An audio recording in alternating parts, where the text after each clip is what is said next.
निवडणूक आयोगाचं ऐकलं आणि वेळेत वोटर हेल्पलाईन ऍपवर जाऊन मतदार यादीत नाव आहे की नाही तपासून घेतलं. मतदार नोंदणी, पत्त्यातील बदल वा मतदार यादीतील तपशिलातील दुरुस्त्यांचे अर्ज घरबसल्या भरा.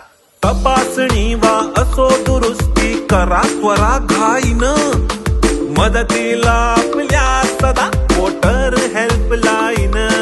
वोटर हेल्पलाईन, मतदार राजा जागा हो जागा, मतदार राजा जागा हो जागा. आणि ह्या वोटर्स हेल्पलाईन ॲप जर आपण आपल्या मोबाईलवर डाउनलोड केलं तर त्याच्यामध्ये सुद्धा आपलं नाव आहे की नाही हे तपासता येतं आणि वेगवेगळ्या माध्यमातून हे नाव तपासता येतं.